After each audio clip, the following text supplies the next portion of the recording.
Dewan Juri Kader Kesehatan Remaja Kecamatan Manesa. Assalamualaikum warahmatullahi wabarakatuh. Hamdan wa syukranillah amma ba'du.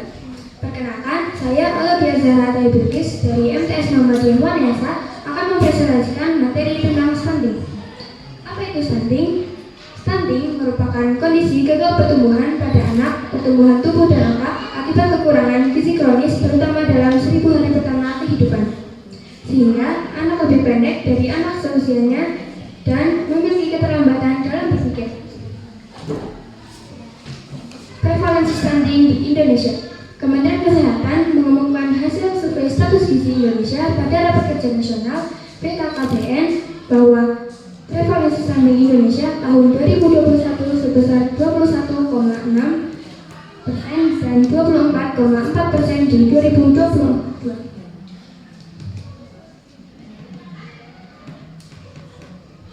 Dapat kita ketahui, 1 dari 3 anak Indonesia mengalami stunting atau kerdil. 4 dari 10 anak tidak datang ke posyandu. Dan saat ini sekitar 8 juta anak Indonesia mengalami pertumbuhan tidak maksimal. Stunting terjadi sejak dalam kandungan dan akan-anak saat anak berusia 2 tahun. Lalu, apa yang menyebabkan stunting terjadi? Stunting disebabkan karena 1. Gizi buruk. Asupan gizi yang tidak mencukupi selama 1000 hari pertama kehidupan atau periode emas sangat kritis. 2. Infeksi. Penyakit infeksi seperti diare dan pneumonia dapat mengganggu penyerapan nutrisi. 3. Sanitasi. Lingkungan yang tidak bersih dapat mempengaruhi dampak infeksi sehingga dapat mengganggu pertumbuhan anak. Apa saja dampak stunting? Stunting dapat dikategorikan menjadi 2, yaitu dampak kognitif dan dampak ekonomi. Dampak kognitif mengakibatkan anak-anak stunting memiliki IQ yang lebih rendah, prestasi sekolah yang buruk, dan keterampilan sosial yang terbatas. Sedangkan untuk dampak ekonomi, anak-anak stunting cenderung memiliki produktivitas yang rendah dan pendapatan yang lebih kecil ketika dewasa. Lalu solusi apa yang dapat kita berikan? Yang pertama ada peningkatan gizi ibu dan anak, yaitu dengan promosi ASI eksklusif selama 6 bulan pertama, pemberian makanan pendamping ASI yang bergizi dan seimbang, dan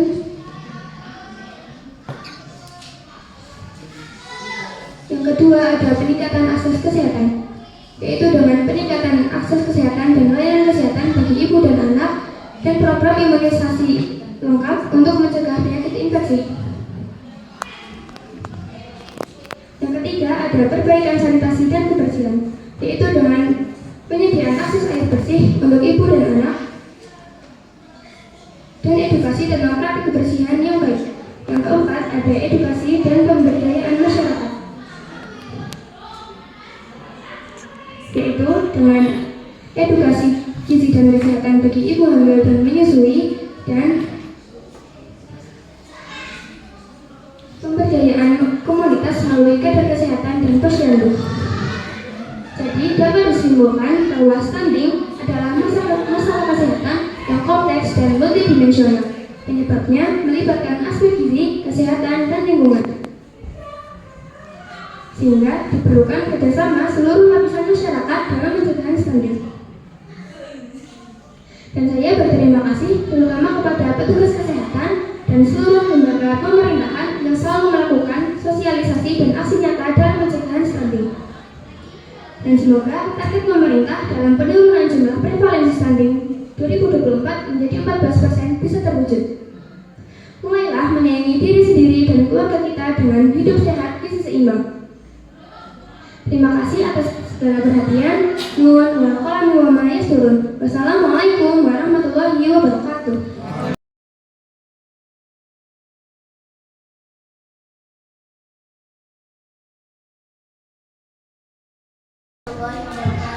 Waalaikumsalam.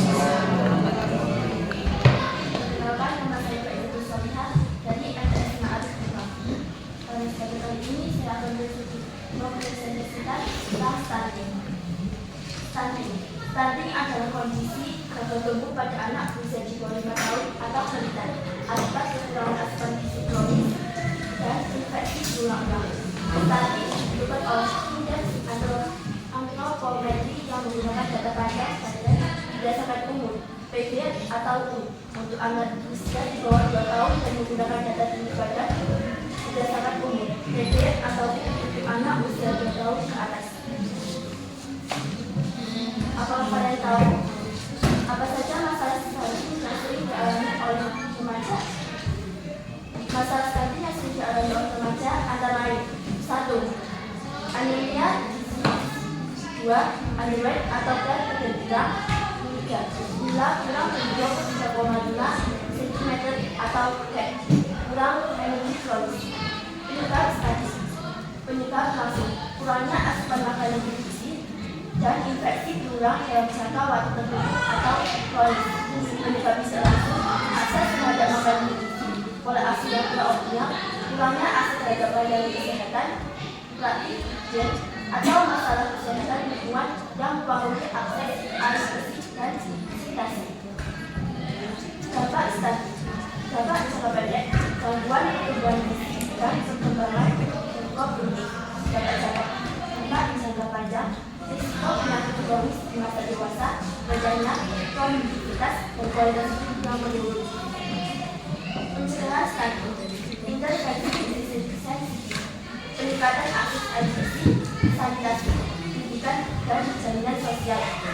Intervensi gizi spesifik, pemberian makanan bergizi, suplementasi bergizi, dan pemberian ASI eksklusif selama 6 bulan pertama.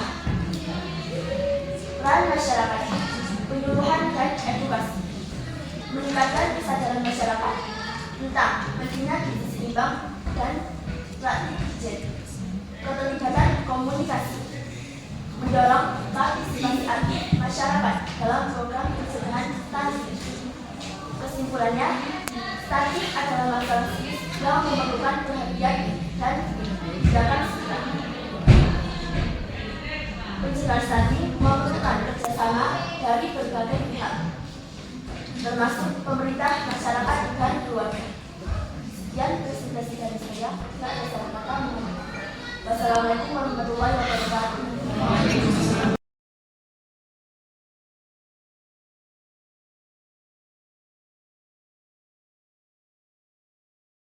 Warahmatullahi wabarakatuh.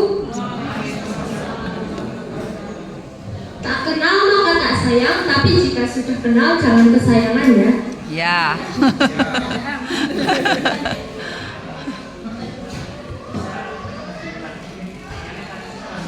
Assalamualaikum warahmatullahi wabarakatuh. Waalaikumsalam warahmatullahi wabarakatuh. Ingat ya, tak kenal maka tak sayang, tapi jika sudah kenal jangan kesayangan ya. Ya. Saya akan mempresentasikan tentang demam berdarah D. Apa sih itu DBD? DBD adalah salah satu penyakit yang tidak kalah berbahaya, yang dapat mengakibatkan wabah serta kepanikan masyarakat. DBD disebabkan oleh virus D dan ditularkan oleh nyamuk Aedes aegypti. Bila penyakit ini tidak tertangani, maka akan berakibat shock hingga kematian. Perilaku nyamuk Aedes aegypti apa saja sih? Pertama, umur nyamuk betina 2-3 bulan, sedangkan nyamuk jantan hanya 14 hari. Kedua, tiap 2 hari nyamuk betina menghisap darah untuk bertelur. 3. Perkembangan nyamuk dari telur membutuhkan waktu 7-10 hari. Telur terletak di tempat penampungan air atau barang yang menampung air. Sementara itu, siklus hidup nyamuk ada 3 tahap. Pertama, telur berwarna hitam. Kemudian ketika telur menetas jadi jentik. Jentik ini berukuran kecil, lalu agak sedikit panjang, kemudian bergerak ke atas dan ke bawah hanya untuk bernafas. Lalu ketika jentik ini tidur, posisinya tegak lurus dengan air. Kemudian jentik berkembang menjadi nyamuk. Nyamuk ini berwarna hitam dengan belang putih yang aktif aktif pada pagi hingga sore hari. Penularan DBD. Nyamuk Aedes aegypti mendapatkan virus dari orang yang sakit DBD maupun orang yang tidak sakit, namun darahnya mengandung virus. Ketika nyamuk ini menggigit orang lain, maka virus itu akan berpindah bersama liurnya. Pada saat orang yang digigit tersebut tidak memiliki kekebalan khusus pada tubuhnya, maka orang itu akan terjangkit penyakit DBD selama 7 hari. Faktor-faktor penularan penyakit DBD: pertama, rumah atau lingkungan dengan sampah yang berserakan atau sangat kotor dan tidak terurus. Kemudian pakaian yang dijemur terlalu lama dan air yang menggenang di tempat terbuka. Lalu saya akan menjelaskan tentang tanda dan gejala DBD. Pertama, tiba-tiba demam tinggi. Kedua, munculnya bintik-bintik merah pada tubuh dan terjadi pendarahan seperti mimisan, kemudian muntah darah dan gusi berdarah. Lalu nyeri ulu hati dan gelisah serta menggigil. Tindakan pertama yang bisa kita lakukan untuk penderita DBD. Pertama, kita usahakan untuk minum air putih dengan banyak.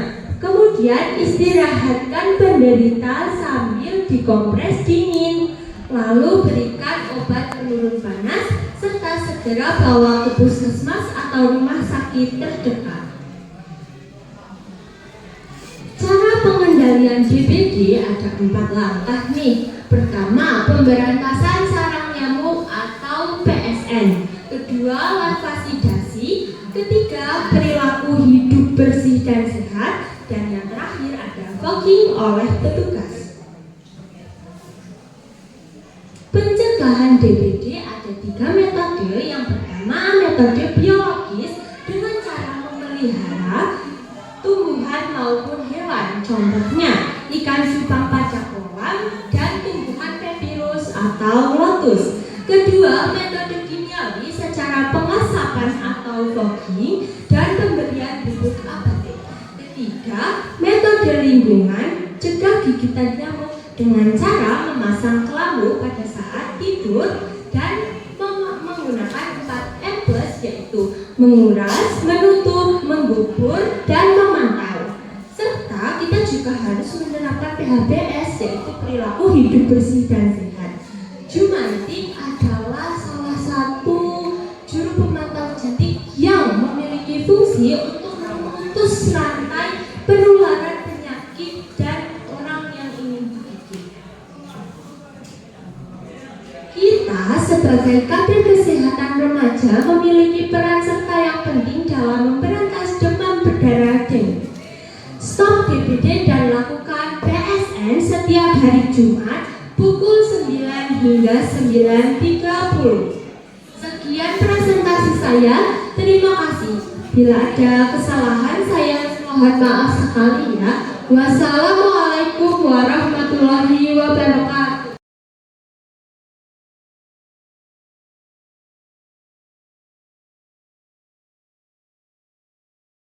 Assalamualaikum warahmatullahi wabarakatuh. Waalaikumsalam warahmatullahi wabarakatuh. Chairman juri yang saya hormati, serta teman-teman yang saya banggakan, perkenalkan, nama saya Jajil Alfa dari SMP Negeri 4 Wanayasa. Di sini saya akan mempresentasikan tentang stunting, penyebab, dan pencegahannya. Apa itu stunting? Stunting adalah gangguan pertumbuhan pada anak, yakni anak akan tumbuh lebih pendek dari teman-teman seusianya. Apakah semua balita pendek itu pasti stunting? Jawabannya tidak. Tidak semua balita yang pendek itu pasti stunting, tetapi anak yang stunting sudah pasti pendek. Stunting bukanlah karena faktor keturunan, namun dapat dicegah agar tidak terjadi pada anak. Mengapa stunting harus dicegah? Stunting harus dicegah karena tidak hanya merugikan pada masa pertumbuhan anak, namun akan terbawa hingga usia dewasa. Adapun efek jangka pendek stunting adalah gangguan perkembangan anak, pertumbuhan fisik dan metabolisme. Sedangkan efek jangka pendek stunting antara lain gangguan kecerdasan, menurunkan kekebalan tubuh, meningkatkan resiko penyakit seperti diabetes, stroke, dan jantung. Berikut faktor penyebab stunting antara lain: 1. Kekurangan gizi sejak di dalam kandungan. 2. Kelahiran prematur. 3. Berat badan lahir rendah. 4. Infeksi kronis yang disebabkan kebersihan personal dan lingkungan yang buruk. 5. Keterbatasan akses air bersih. Upaya yang dapat dilakukan untuk mencegah stunting antara lain: 1. Menjaga asupan gizi saat ibu hamil hingga anak berusia 2 tahun. 2. Perhatian dan penanganan khusus pada bayi prematur. 3. Menjaga kebersihan personal. Dan 4. Penerapan sanitasi lingkungan.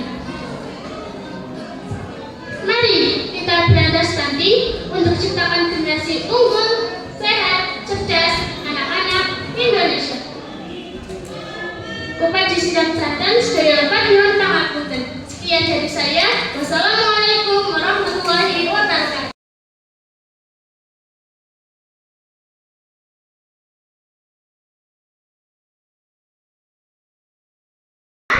Melalui makanan sehat.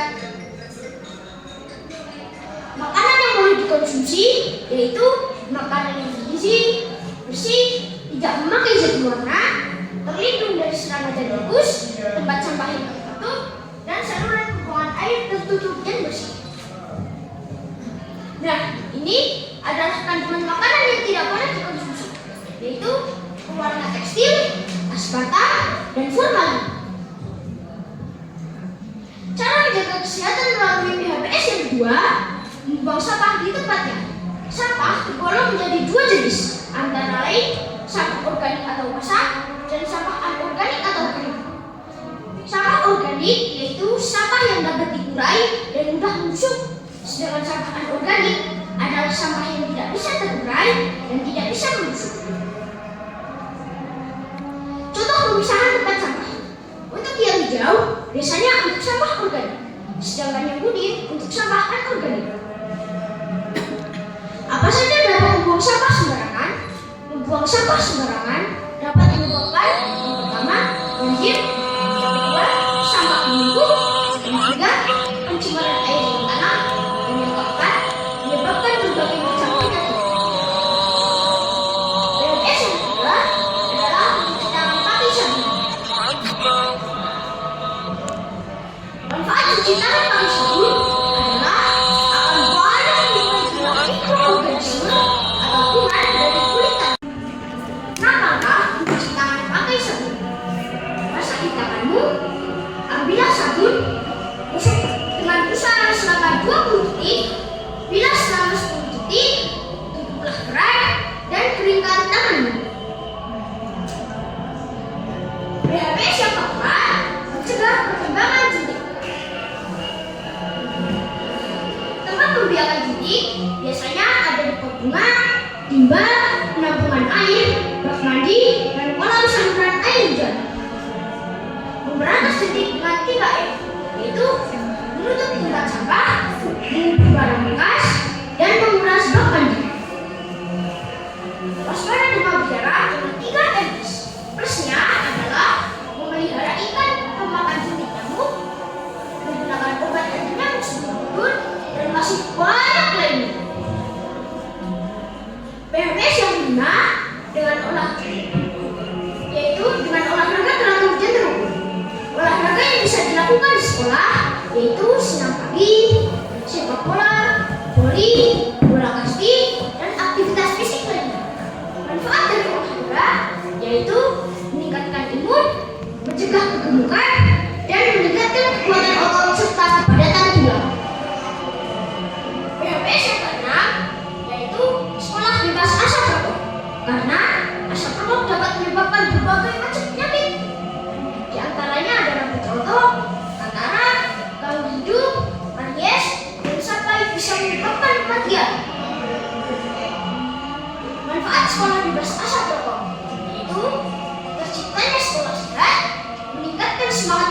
belajar mengajar, meningkatkan citra sekolah, dan sebagai contoh untuk sekolah lain. Kesimpulan dari materi yang saya sampaikan adalah untuk mewujudkan PHBS di institusi pendidikan bisa diaplikasikan melalui yang pertama, mengkonsumsi makanan yang sehat, yang kedua, membuang sampah pada tempatnya, yang ketiga, mencuci tangan dengan sabun, yang keempat, menghindari pembiakan jentik nyamuk, yang kelima, olahraga teratur dan terukur, dan yang keenam, menghindari asap rokok di sekolah. Manfaat menerapkan PHBS di sekolah, yang pertama, terciptanya sekolah yang bersih dan sehat, yang kedua, meningkatkan semangat belajar siswa, yang ketiga, meningkatkan citra sekolah, yang keempat, meningkatkan citra pemerintah daerah di bidang pendidikan, dan yang kelima, menjadi contoh bagi sekolah lain. Mungkin hanya itu yang bisa saya sampaikan. Kurang lebihnya saya minta maaf.